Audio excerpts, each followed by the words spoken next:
On the night of March 24th to 25th, 2015, two young women pose for a selfie. They've dressed up for a night out and are smiling at the camera. A few hours later, one of them is found dead on the outskirts of Saskatoon.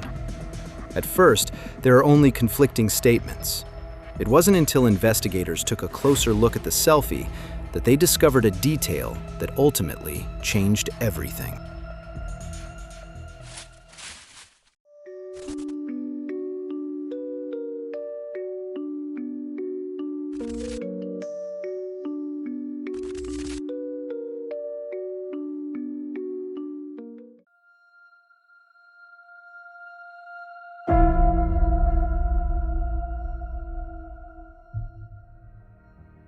In 2015, 18-year-old Brittney Gargol lives in Saskatoon, in the Canadian province of Saskatchewan.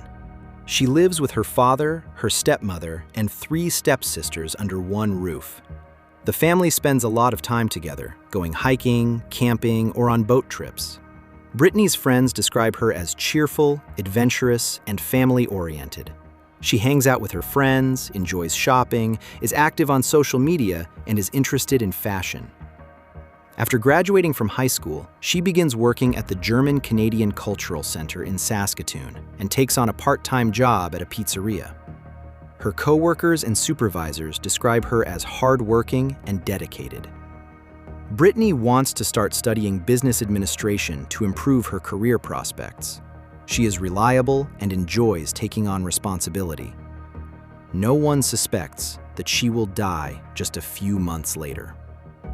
One of the most important people in Brittney's life is her best friend, Cheyenne Rose Antoine. The two have known each other for years. On March 24th, 2015, they make plans, as they often do, to go out for a night of partying. Cheyenne later tells the police that they met an unknown man at a bar that evening and talked with him for quite a while. When Cheyenne eventually decides to go home, Brittney stays behind alone with this man. At first, no one knows exactly what happens that evening. The only thing that's clear is that Brittney didn't come home that night. That's out of character for Brittney. She usually always lets someone know when she's staying overnight somewhere else. Around the same time, a driver made a shocking discovery on the side of the road near an industrial area southwest of the city. There lay the body of a young woman. He immediately alerted the police. Shortly thereafter, emergency responders arrive at Idlewild Drive North at the corner of 71st Street East. There, investigators find Brittney lying on her back without shoes. She is dead and already cold. A belt lies next to her. Investigators suspect early on that the belt might have something to do with her death. The subsequent autopsy confirms this, revealing that Brittney was first beaten and then strangled with the belt. She died sometime between 12:30 a.m. and 2 a.m.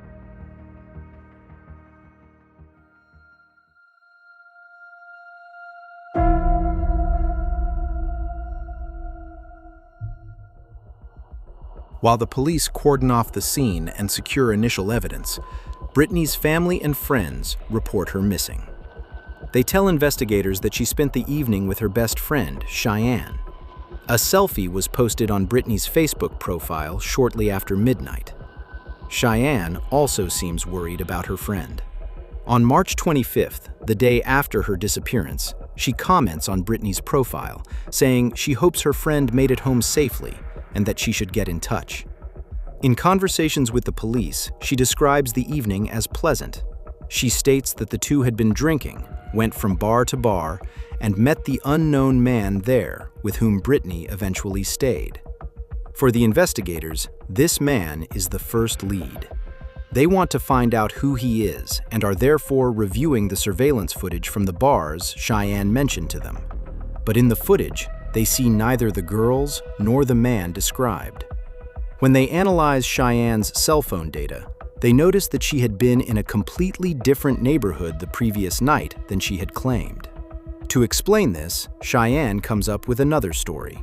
She claims to have met up with her uncle later that night and gone for a walk with him until sunrise. Her uncle confirms this version of events, thereby providing her with an alibi. The police investigation stalls for weeks, until two people come forward and claim that Cheyenne confessed to hitting Brittany during an argument and ultimately strangling her. Another friend testifies that Cheyenne came to her completely distraught and said she had just killed someone. Cheyenne denies this and sticks to her version of events. Although the investigators doubt her statements, they can't find anything to confirm their suspicions. They have no idea that the clue that could change everything has been right under their noses the whole time.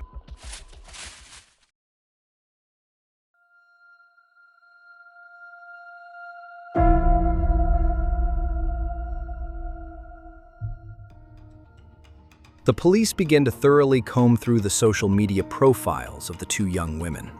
They reconstruct the timeline of the evening, look at old posts and photos, and in the process, they keep coming across the selfie the two posted just a few hours before Brittany's disappearance. At first glance, it's a perfectly normal photo. Two young women, wearing makeup, standing close together, ready for a night on the town. But then the investigators notice a detail at the bottom of the picture.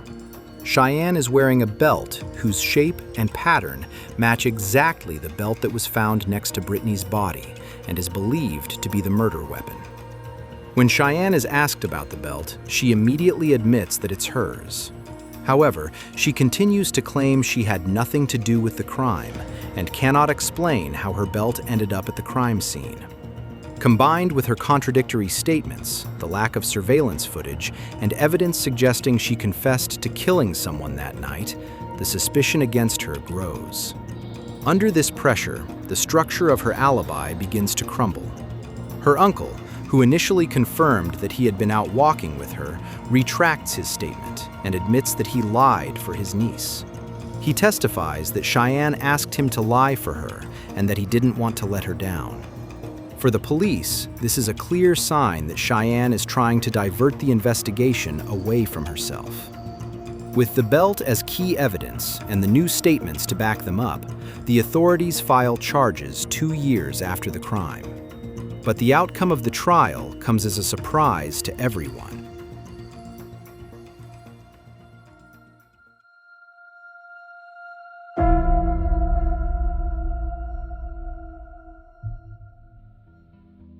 The trial begins in Saskatoon in 2018. Brittany's family is hopeful that they will finally get some clarity on what happened between the two best friends that night. Cheyenne is now 21 years old. Through her attorney, she enters a plea of guilty. At the same time, however, she claims she cannot remember the exact sequence of events on the night of the crime. Her defense argues that she was heavily intoxicated and under the influence of drugs. She says she only remembers that they had been out together and that they eventually got into an argument. Evidence in her car suggests that an altercation took place inside the vehicle. Cheyenne mentioned in an earlier statement that Brittany had taken her cell phone away from her. That may have been the trigger for the argument. The prosecution cannot find a clear motive that goes beyond a quarrel between friends. Her stepmother describes in court how she thinks of Brittany every day and that her younger sisters cannot understand that their big sister will never come back. She accuses Cheyenne of having taken a special person away from the world. Cheyenne has a statement read aloud by her attorney. It states that she will never forgive herself for this. Nothing she says or does can bring Brittany back. She is sorry, and it should never have come to this. The court subsequently sentences her to 7 years in prison for manslaughter. The sentence is reduced due to her young age and her confession. The fact that she was under the influence of alcohol that night also results in a reduced sentence. To many observers and to Brittany's family, this sentence seems too lenient given that an 18-year-old young woman was killed and left on the side of the road. Moreover, she even tried to lie and fabricate an alibi. In the years following her conviction, Cheyenne repeatedly appears in Canadian media reports. She is first granted parole and then released early.